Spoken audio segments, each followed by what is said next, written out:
Hello, everybody. Welcome back to the Critical Issues Forum online teachers workshop. Today's lecture is Nuclear Issues in South Asia by Dr. Sharad Joshi.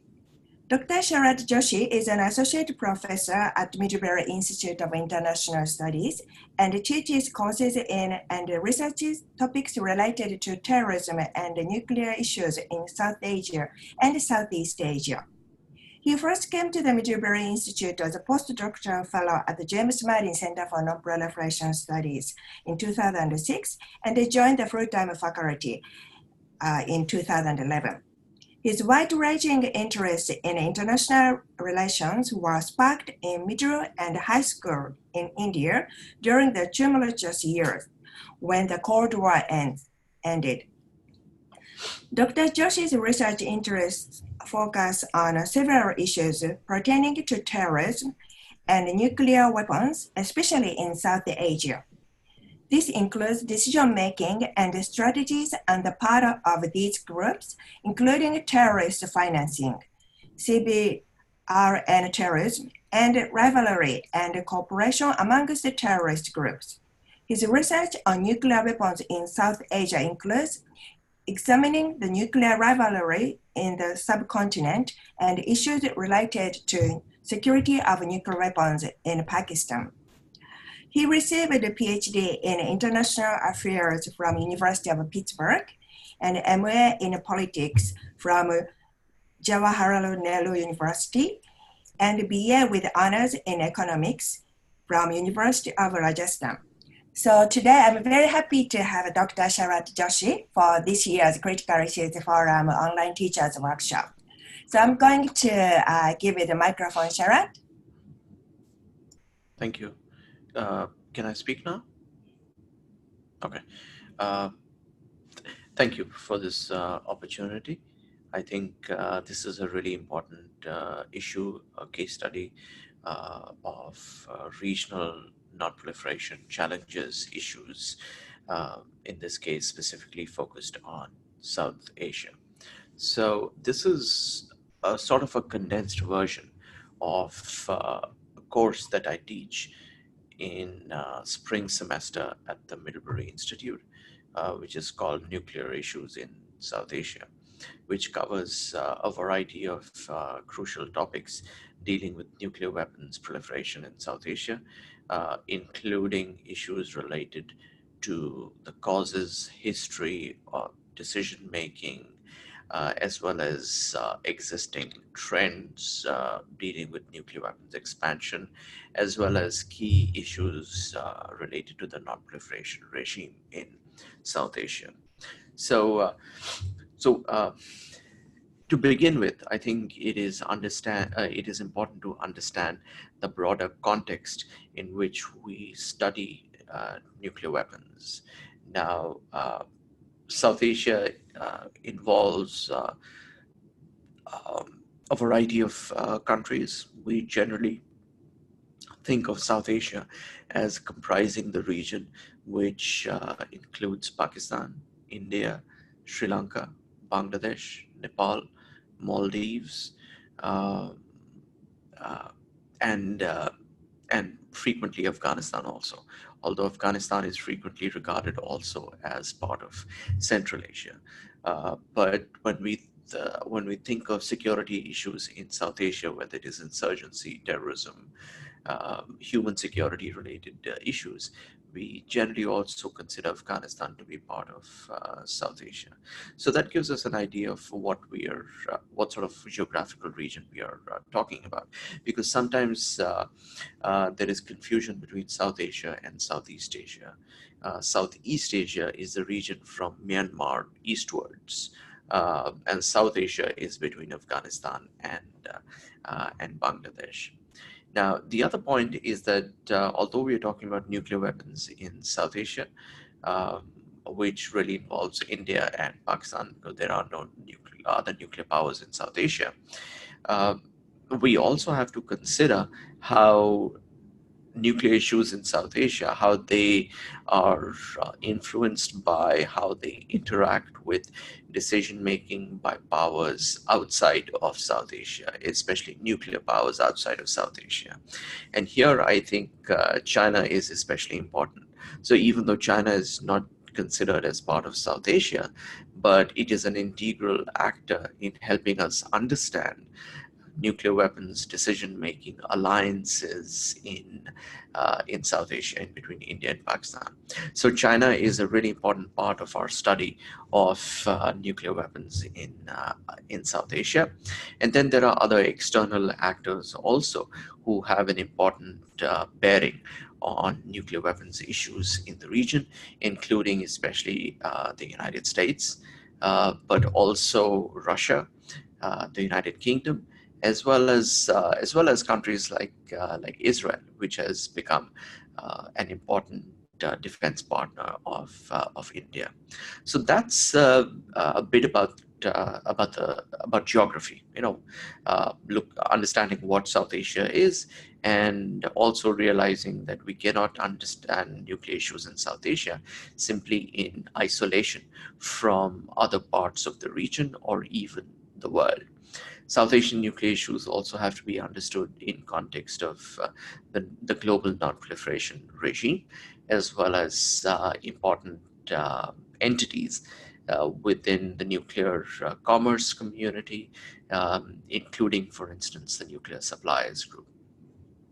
So the other important question that comes up, which helps us understand the importance of this issue, is to simply ask why this is such a crucial issue to consider. Now, that might seem fairly self-obvious, but I think it is important to just go over why this is such an important issue for us to study. Now, India and Pakistan both are nuclear weapons states, at least de facto. They have an expanding nuclear weapons program, which also includes expansion of their delivery systems like ballistic missiles. Importantly, both India and Pakistan have a long history of conflict and rivalry. They became independent states in 1947, independent from the British rule, and India was bifurcated into two countries, which became India and Pakistan. And as soon as they became independent, they were locked in a rivalry and conflict over the state of Jammu and Kashmir, uh, over which they have fought several wars, and which has also led to a long-standing campaign of state-sponsored terrorism on the part of Pakistan. And so, when we consider nuclear weapons in South Asia, it also cannot be understood simply in isolation from other aspects of the relationship between India and Pakistan. It has to be considered in context of state-sponsored terrorism, but it also has to be considered in context of conventional military capabilities and conventional military balance between India and Pakistan. Uh, and so uh, and so one way of understanding why this is such an important issue is that it's not just a question of both countries having nuclear weapons, but that nuclear weapons have to be seen in context of a long-standing rivalry and conflict between India and Pakistan. The other point is that in recent decades, the international community has become more and more concerned about the threat from horizontal proliferation. Horizontal proliferation means other actors that do not have nuclear weapons capability, the prospect of them acquiring some such capability.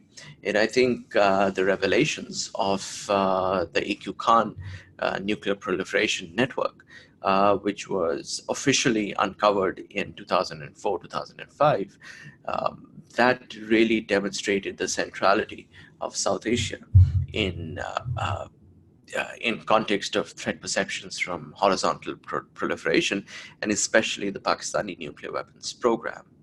A third issue why this has become this is such a crucial matter to consider is that at least in the post 9/11 period, the international community has been concerned about the threat from terrorist actors armed with some kind of CBRN weapons capability. Uh, and so when we think of scenarios or cases or regions which might provide or which might be exploited by terrorist actors, South Asia and especially Pakistan has been an important source of worry for the international community. The concern being that that uh, terrorist actors present in Pakistan, and there are several of them. There are several groups which are based out of Pakistan, that they might attack a Pakistani nuclear weapons facility, or through insider threats, they might be able to achieve. Or they might be able to acquire some kind of nuclear materials. Now, it does seem a bit far-fetched, but nevertheless, it's not an issue or threat perception that can be ignored by uh, by policy folks working on this issue area. So that gives us some idea of why the issue of nuclear weapons in South Asia is so crucial for us to consider. Now, the other point is to think about uh, why the two countries developed nuclear weapons. And here, I think there are two ways of looking at this issue. One would be the first, the primary decision, which is why did they uh, why did they decide to go ahead with the nuclear weapons program? Because that is an important decision. And so, in the 60s, there was a debate in both India and Pakistan about whether they should go forward to try to acquire nuclear weapons. And the primary factor that uh, helps us understand why the two countries developed nuclear weapons was that of the security threat perceptions.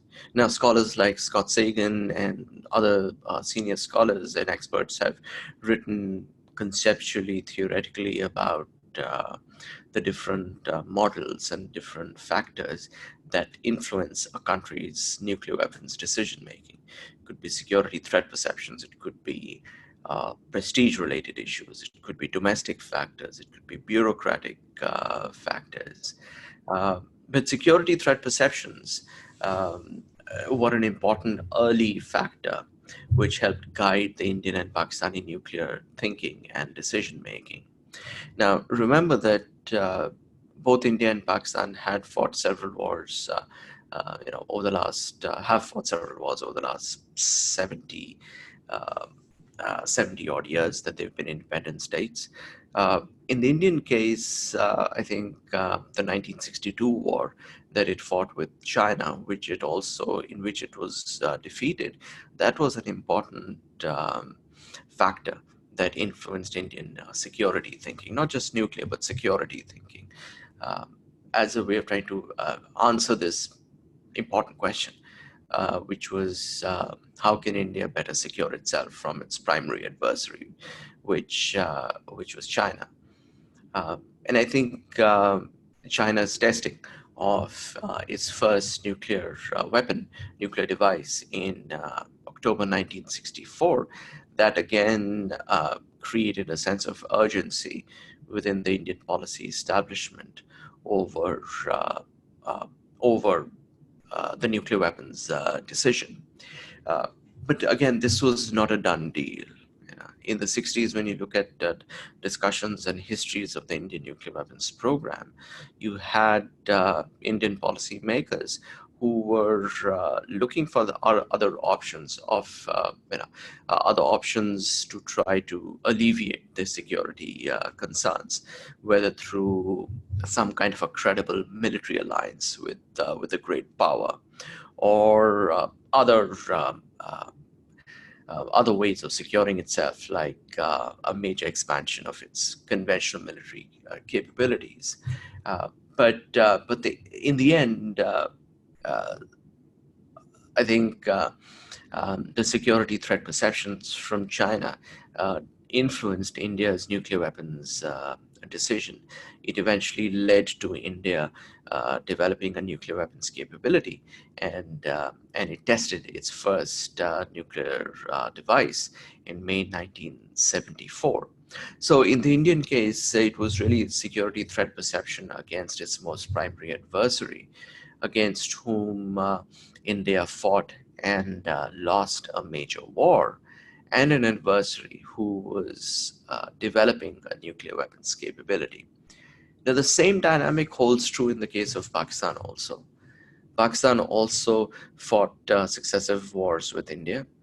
It especially lost the 1971 war with India, December 1971, which led to the creation of East Pakistan as present-day Bangladesh.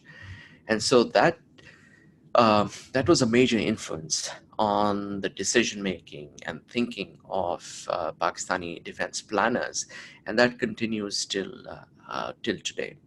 So just as India had security threat perceptions and concerns with respect to its primary adversary, which was China, Pakistan had security concerns and threat perceptions with respect to its own primary adversary, in this case, India, against whom it fought and lost a major war in 71, and which was suspected of proceeding with a nuclear weapons capability. Now, there is some complexity over here, because it's not as if it was the 71 war which pushed Pakistan towards developing a nuclear weapons program. Pakistan had been thinking of nuclear weapons capabilities and a program long before 1971. In fact, it was in 1966, if I remember, 66, or certainly by 67. But it was at least 4 years prior to 1971 that the then foreign minister of Pakistan, Zulfikar Ali Bhutto, who eventually became president and prime minister of Pakistan. But in the mid 60s, he gave a famous speech in which he had this often quoted line, which went something like this: that even if that Pakistan would uh, acquire nuclear weapons, even if it had to eat grass. So that was sort of a memorable line, which is still talked about today. But the point I'm making is that even before Pakistan lost the 71 war with India, it still was actively considering going ahead with a nuclear weapons program. So the primary question which comes up regarding the Indian and Pakistani nuclear weapons program, primary historical question at least, is why they went ahead to develop a nuclear weapons capability. And here, security threat perceptions seem to have been an important factor which guided their decision. As I said, for both India and Pakistan, conventional military capabilities also have to be understood in context of nuclear weapons. In When you consider the wars that India and Pakistan fought with their primary adversaries, India versus China and Pakistan versus India, conventional military capabilities played a major role in that for obvious reasons. These wars are fought with conventional military weapons, whether it's tanks or aircrafts or artillery.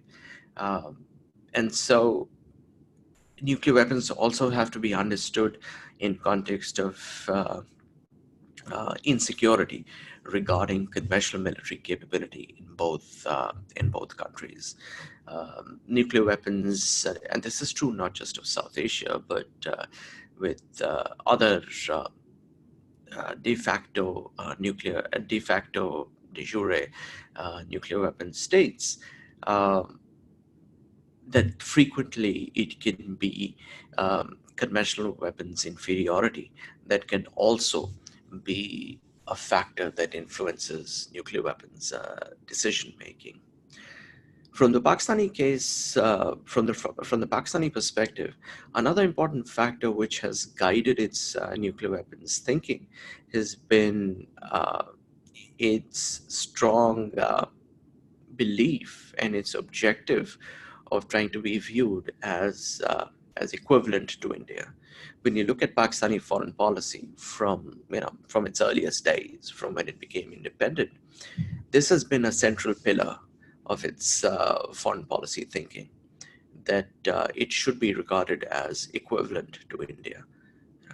And so if we consider nuclear weapons as an important element of nuclear identity in India and Pakistan, uh, from the Pakistani perspective, the fact that India developed a nuclear weapons capability that also factored into its thinking that its own self-identity was that of a state that is equivalent to India. And so if India was developing nuclear weapons capability, then Pakistan should do the same thing as well. And so that's something that has guided Pakistani views on nuclear weapons since then. So far we've talked about why nuclear weapons are crucial, how they're related to long-standing security disputes. But when it comes to security disputes, it's really the Kashmir issue between India and Pakistan, which has been at the heart of the Indian and Pakistani security rivalry. So it'd be useful to spend a couple of minutes to briefly talk about that.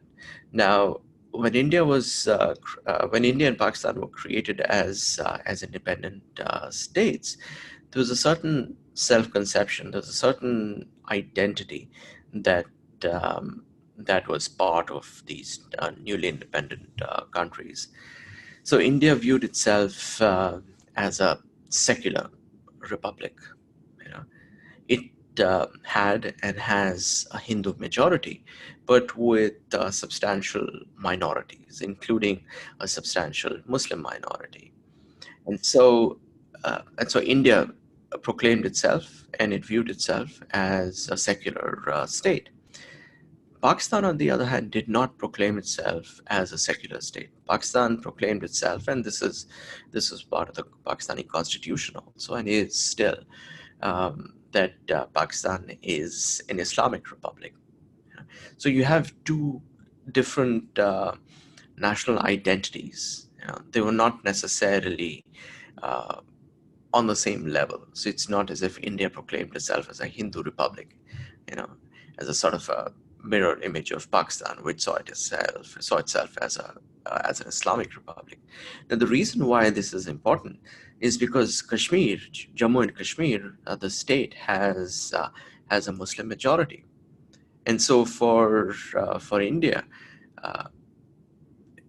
ensuring that Kashmir was part of the Indian Union became an important part of its self-conception and its national identity as a secular state, since Kashmir was a Muslim majority province. Similarly, for Pakistan, which was created as the homeland for the Indian subcontinent's Muslim population, Kashmir was regarded as an unfinished agenda of partition, because Kashmir, as a Muslim majority province, was viewed by Pakistan as rightfully being part of the Union. So you have this deep-rooted rivalry, which wasn't just about a territorial dispute, certainly about a territorial dispute, but what the territory meant for the national identity of both countries. And so over time, it became more and more intractable as they fought wars over Kashmir, although they fought the 72 war over the issue of East Pakistan, but the war was fought in Kashmir also. So that helps us understand why this deep-rooted conflict over Kashmir continues till date. And it wasn't just about war. Since the late 1980s, Pakistan um, has been involved in a long-standing strategy of state sponsorship of terrorism in Kashmir, under which it has sponsored, supported, created a number of jihadist terrorist groups uh, to go and fight in Kashmir, to carry out terrorist attacks, but not just in Kashmir, but in other parts of the country also. So the nuclear weapons dyad, nuclear weapons rivalry, has to be understood in context of these different debates. Now, the nuclear weapons issue in South Asia is also relevant to the broader debate within non-proliferation studies over proliferation, optimism, and pessimism. Now, in short, this debate is amongst those who say that nuclear proliferation, in some instances, can be a force for stability in some regions.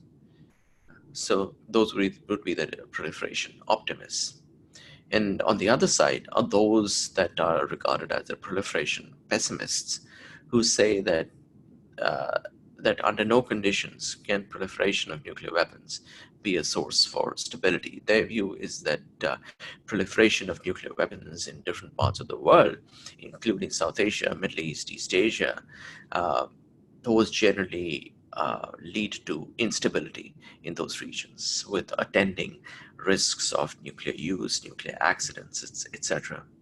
And so South Asia is an important region in this case, because India and Pakistan have not fought any major full-scale general wars since 71. Although, so that might seem to bolster the optimist argument that, look, for almost 50 years, India and Pakistan have not fought a major war. Uh, but that doesn't really take into account the fact that there's been a long-standing campaign of state-sponsored terrorism from the Pakistani side, which is relevant to the theoretical ideas regarding the stability-instability paradox, which is relevant to South Asia.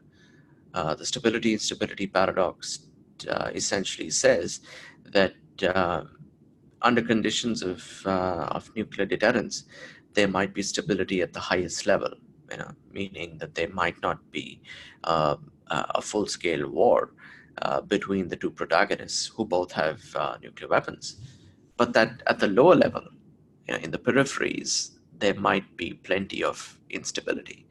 Uh, this concept first emerged in context of the Cold War as a way of explaining the US-Soviet Union nuclear rivalry deterrent relationship, but at the same time thinking of how this fits into conflict in the peripheries. Similarly, in the South Asian case, there might not have been a major war between India and Pakistan since 71, although they have fought limited wars like Kargil in northern Kashmir, and of course state-sponsored terrorism. And in March this year, in February this year, there was a brief skirmish between the Indian and Pakistani air forces. Uh, but nevertheless, India and Pakistan haven't fought a full-scale war since 71. But you do have instability, and so the pessimist argument is that even though they might not have fought a major war since 71, there is still plenty of violence going on, and that the chances of misperception, of nuclear accidents, uh, those rise, and that when you think of the trends that we see in South Asia, especially, for instance, Pakistan's development of tactical nuclear weapons, which are, or battlefield nuclear weapons, which have a much lower yield, which are really meant for actual battlefield use rather than strategic deterrence. That with developments like Pakistan's incorporation of tactical nuclear weapons, that is a source of much greater instability in the India-Pakistan nuclear dyad. So the South Asian nuclear case is closely connected to the overall debate within the non-proliferation field over proliferation optimism and pessimism. So as I said earlier, uh, the key factor which drove the Indian and Pakistani nuclear weapons program was that of security considerations, which related to the Kashmir dispute.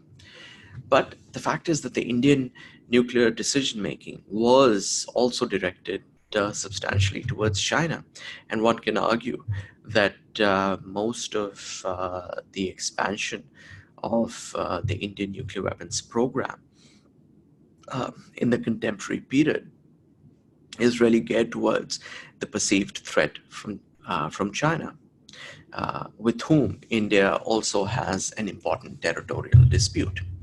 The 1962 war that India and China fought was that of disputed territories in northeastern India, but also other parts of the India-China border, large parts of which are under some dispute. And so the fact is that India has long-standing territorial disputes which have led to wars with both Pakistan and China. And importantly, uh, importantly, uh, from the Indian perspective, another factor that really adds to its security threat perception is the long-standing alliance between Pakistan and China, both nuclear armed states which are on India's borders, with whom India has long-standing threat perceptions, and which are key allies of each other, and who have assisted each other in the development of their nuclear weapons capabilities. So for India, this helps us understand the degree of security threat perceptions and considerations for India. Similarly, for Pakistan, the Pakistan's threat perception is that of um, another 71 war-like scenario in which India was able to invade Pakistan conventionally, even though that really isn't part of Indian defense thinking or objectives. From the Pakistani perspective, it's also important to consider that the presence of nuclear weapons is closely connected to Pakistan's strategy or state sponsorship of terrorism.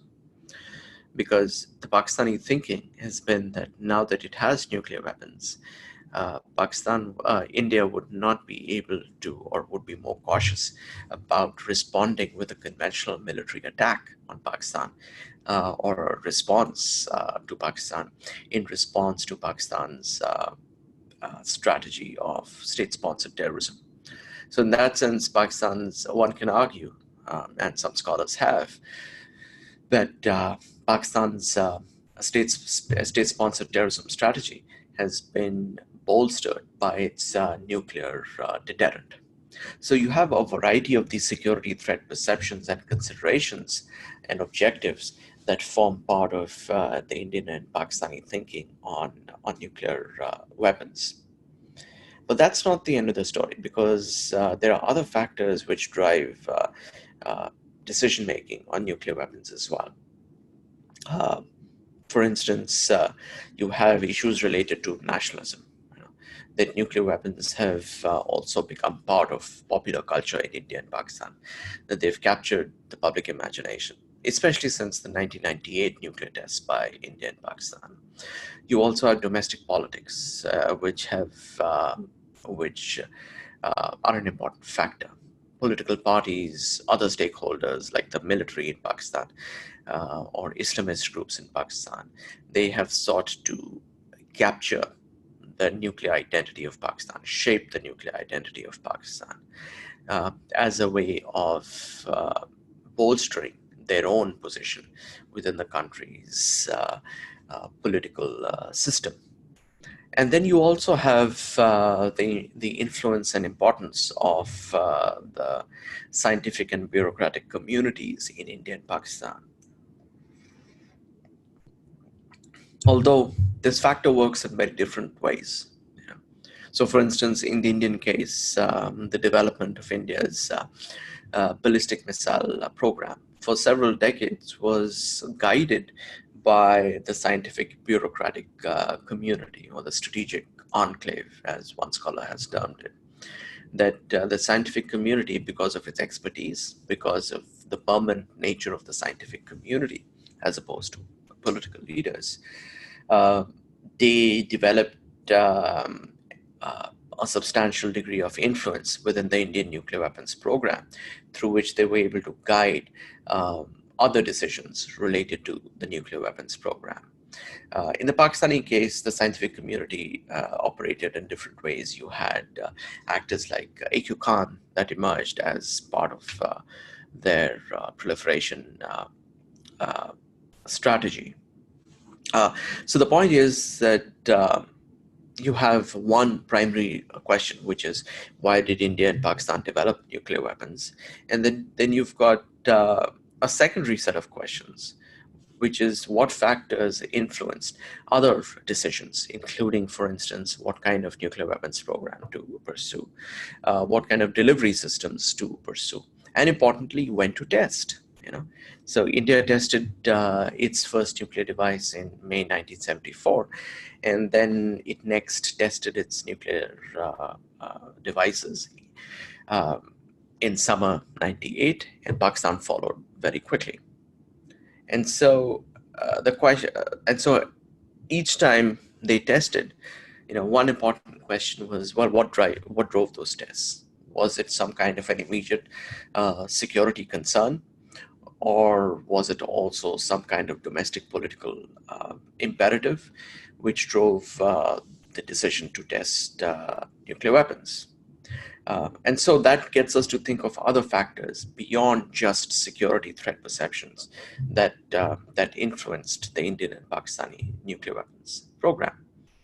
Well, I've talked a bit about this, the stability-instability paradox, but this is a concept, a framework, which helps us understand nuclear decision-making and state-sponsored terrorism.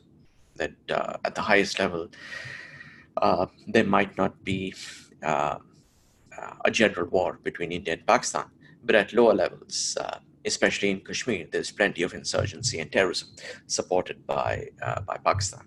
And one way of understanding this issue is to contrast it with the 1965 war between India and Pakistan. In 1965, also, Pakistan sent in Mujahideen into Jammu and Kashmir in order to foment an uprising there. But India responded by expanding the conflict into a conventional war. Now, this was the pre-nuclear weapons era. And so the point I'm making, and which a number of scholars have made, is that the presence of nuclear weapons today ensures that India is less able to respond to Pakistan conventionally in the manner that it did in 1965.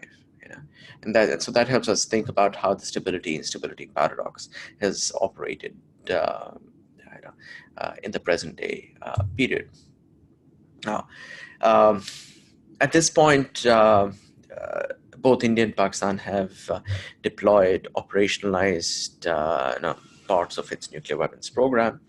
There are a variety of estimates from the Bulletin of the Atomic Scientists, or SIPRI, or the International Panel on Fissile Materials, which have provided estimates of Indian and Pakistani fissile material capability, as well as estimates of warheads that they have constructed.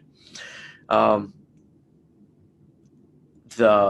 Indian and Pakistani nuclear doctrine rests on principles of deterrence, that they both seek to deter their primary adversaries, I should say. In the Indian case, China, and Pakistan. In the Pakistani case, primarily India. We've also seen a variety of crises between India and Pakistan in the post-nuclear era.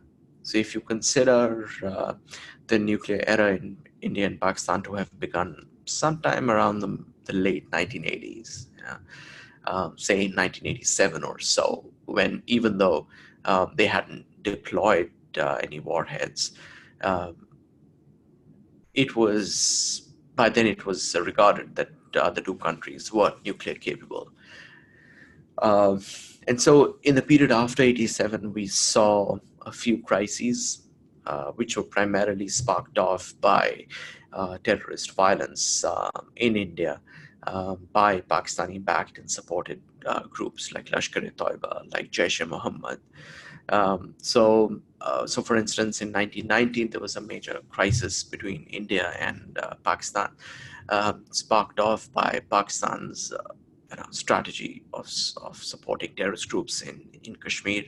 And so that crisis involved major diplomacy by the international community, by senior officials from the United States, the United Kingdom. Subsequently, the 1998 tests are also regarded as a crisis. In 1999, India and Pakistan fought a limited war in the northern part of Kashmir in the Kargil area, which was sparked off by the occupation by Pakistani troops and Pakistan-based terrorist actors who occupied positions on the Indian side of the border. And so the Indian military was deployed to evict them. And so that led to a war, a limited war in that area in summer 1999. In November 2008, there was a crisis sparked off by the attack by Lashkar-e-Toiba in the Indian city of Mumbai. And Lashkar-e-Toiba is a terrorist group closely connected, allied to the Pakistani state, the Pakistani military. Since after that, earlier this year, in February, March 2019, there was another crisis between India and Pakistan sparked off by the attack on an Indian security forces convoy in Kashmir by a Pakistani-backed terrorist group, Jaish-e-Mohammed, which led to a skirmish between the air forces of India and Pakistan. Now, this group, Jaish-e-Mohammed, had also carried out an attack in December 2001 on the Indian Parliament, which led to a major military mobilization by India, its exercise and coercive diplomacy on Pakistan. So you have a number of these crises that have emerged in the nuclear era. And so when we consider nuclear weapons in India and Pakistan, we have to think about these weapons in every time there is a crisis as well. There are other related issues which have become part of Indian and Pakistani nuclear decision-making. India has sought to develop missile defense capability, which is often a source of public concern for Pakistan. Pakistan has incorporated tactical nuclear weapons into its nuclear architecture, and this is where conventional military capabilities and balance become so important. Because India's position over the last several years, especially since 2001, 2002, has been to try to develop a more flexible conventional military response, which would be able to carry out punitive attacks on Pakistan in response to terrorist attacks on Indian territory by Pakistan-backed troops. So for Pakistan, as a way of deterring these lower level conventional attacks by India, as well as to develop some kind of a nuclear response to these proposed Indian lower level flexible conventional attacks, the Pakistani position has been to lower the threshold for nuclear use by incorporating tactical nuclear weapons into the architecture. And that's regarded as a very worrying sign for the international community. And this is also coupled by the concern that the international community has about the presence of terrorist actors in Pakistan, some of whom have developed an interest in infiltrating into the Pakistani nuclear weapons complex.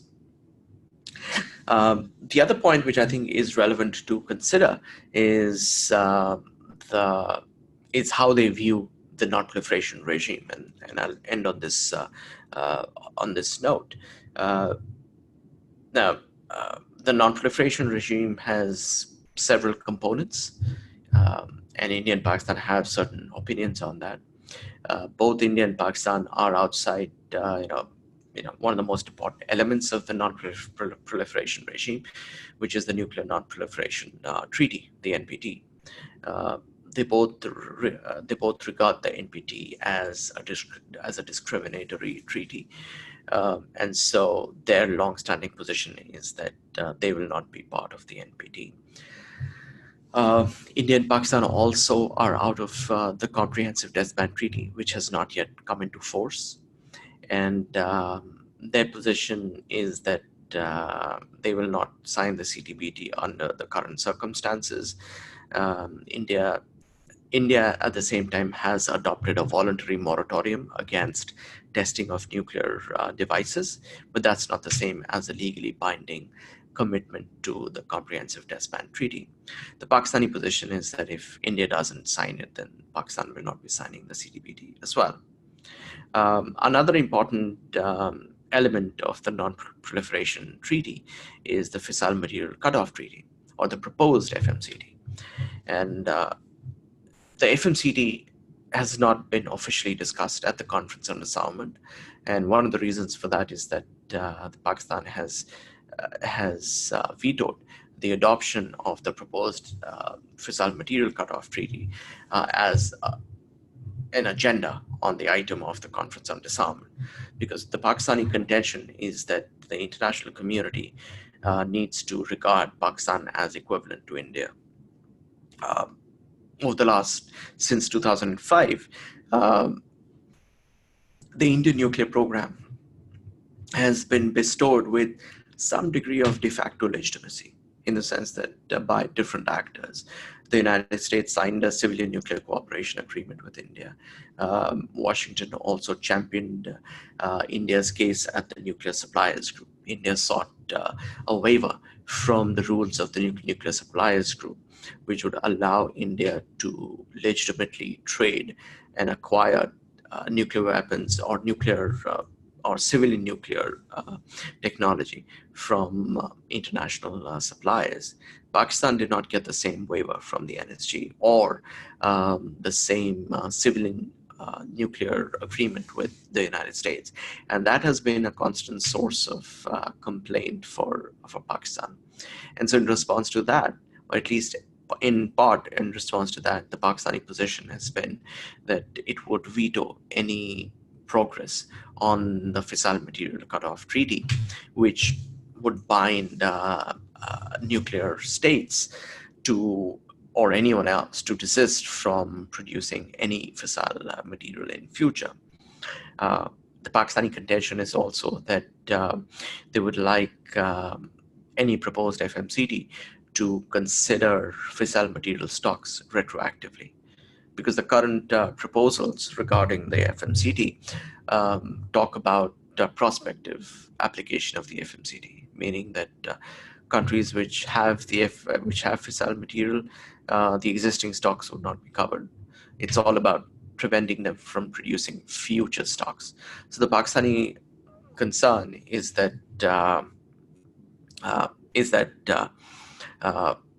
if the FMCT covers only future production, then the existing imbalance or the existing gap between the Indian and fissile material cutoff, fissile material production or capabilities, that would be permanently enshrined, and that's a concern for Pakistan. I do have other slides as part of this presentation, which I'll leave to you to look at later on. But just to emphasize that both India and Pakistan are focusing on the expansion of delivery systems, which include cruise missiles, longer-range ballistic missiles, submarine-launched ballistic missile capabilities, as well as other elements of a sea-based leg of nuclear delivery system. The Pakistani position is also that it will incorporate tactical nuclear weapons as part of its capabilities. Now, both India and Pakistan regard their nuclear weapons doctrine as conforming to a credible minimum posture, or credible minimum deterrent posture, I should say. Their nuclear weapons are primarily meant for deterrence purposes, but it also has to be credible, which has not been explained, meaning what do we mean by credible, and what is minimum, meaning what would they be satisfied with, what level of missile material or delivery systems would they be satisfied with. So in that sense, the definitions of credible and minimum, that continues to be fluid for both India and Pakistan. So I will end the presentation at this point, and we've talked about the broader context of nuclear weapons, how nuclear weapons fit into Indian and Pakistani security concerns with respect to their primary adversary. What were the key sets of factors that drove Indian and Pakistani decision making, some of the most important trends, as well as their positions on the non-proliferation regime. So I thank you for this opportunity, and if you have any questions, you're welcome to get in touch. Thank you. Great. Thank you so much, Sharad. That was very interesting lecture, and we learned a lot. So when we study South Asia nuclear issues, it's so important to understand historical background. Mm-hmm. Thank you. So yes. I know lots of high school students will be watching this video, and there are lots of questions.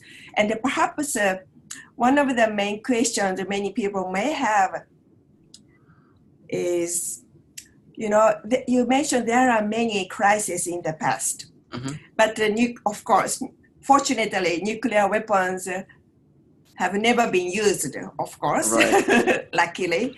But wondering, perhaps many people may wondering how close did they come to the point to use the nuclear weapon? It's a very difficult question, but from in your perspective, do you have some idea? Were they really seriously considered to use nuclear weapons, or maybe not?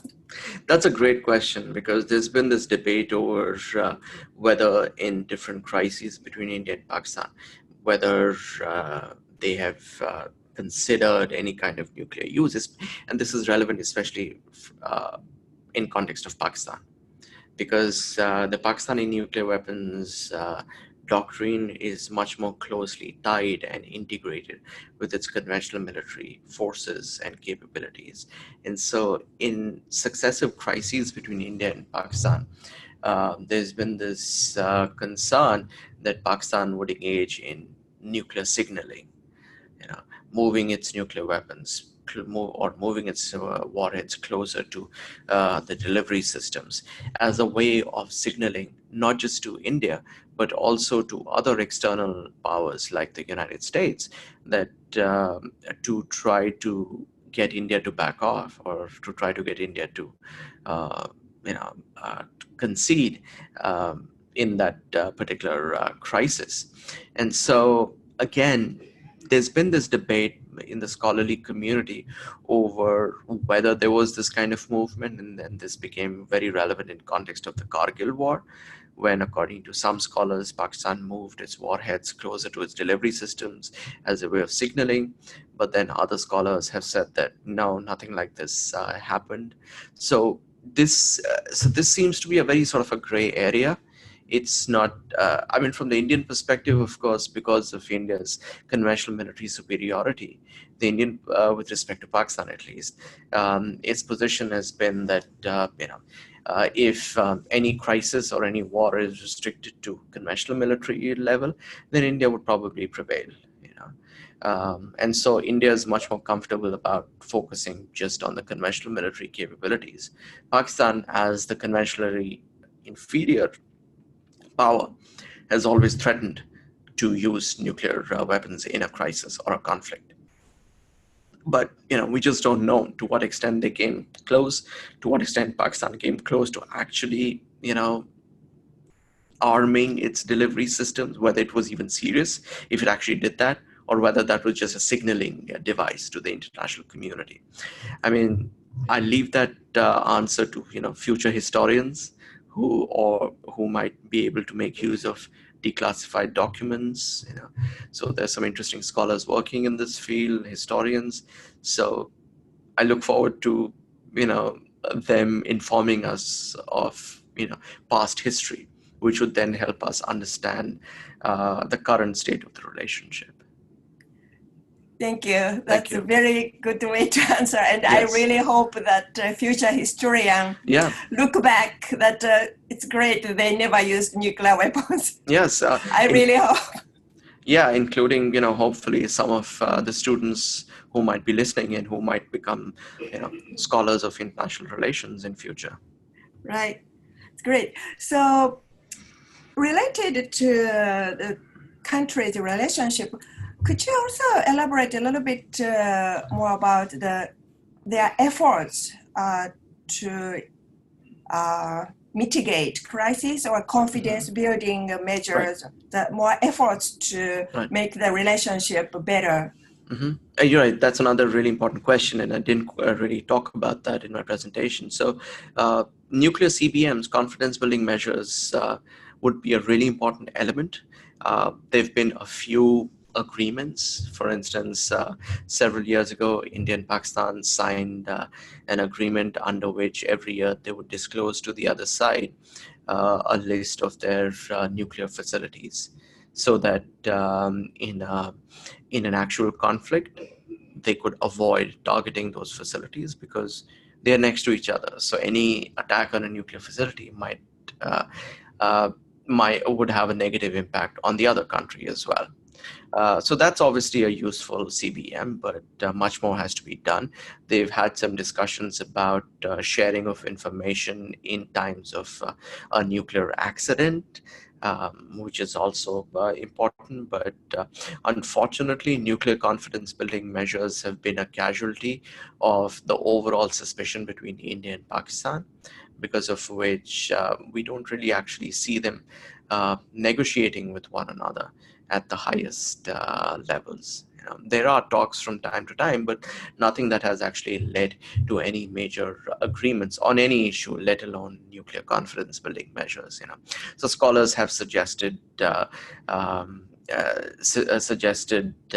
measures like, say, some kind of a direct communications link between the command and control systems of India and Pakistan as a way of alleviating any misperceptions, so that the key leaders of the command and control system could directly call each other in a crisis and say, yes, don't worry, this is not an attack, this is not nuclear and ballistic missile that is going towards you. So that obviously would be incredibly important, but we haven't really seen that happen.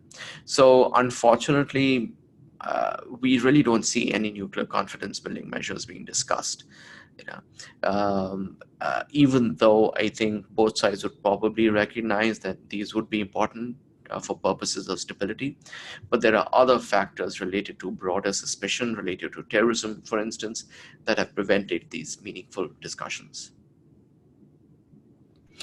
Okay, I see.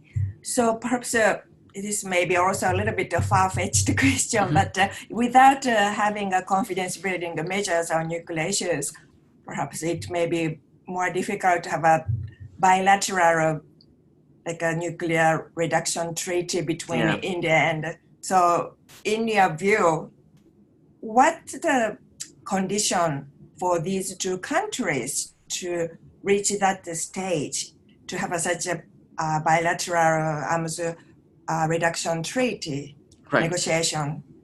Sure. Yes, I mean, however unlikely that might be, it is an important question to ask. I think one complicating factor is that both countries are looking elsewhere, in the sense that for Pakistan, India is the primary adversary. For India, China is the primary adversary, at least on the nuclear level. So even if there was some kind of agreement reached between India and Pakistan, unless that includes China, which is highly unlikely, and because when you look at the broader context, for China, it's the United States, which is the primary, adversary. So they're all looking not necessarily at each other, but at some other party. So which makes the task of any meaningful nuclear agreement, CBM, risk reduction mechanism, that much more complicated. So I think that is a really important factor. For India, it's not really Pakistan that it is looking at from a nuclear perspective, it's China.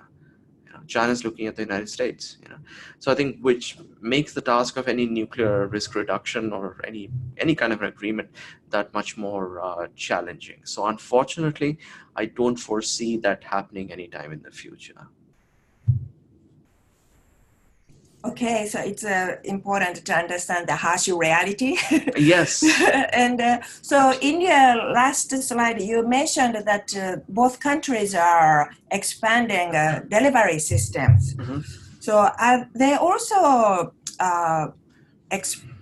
trying to improve their nuclear warhead, like modernizing or? Mm-hmm. Yes, making it more compact. And I'm not from the scientific side of things, but so making the warheads much more compact so that they can be used for a variety of delivery systems, expanding their fissile material arsenal.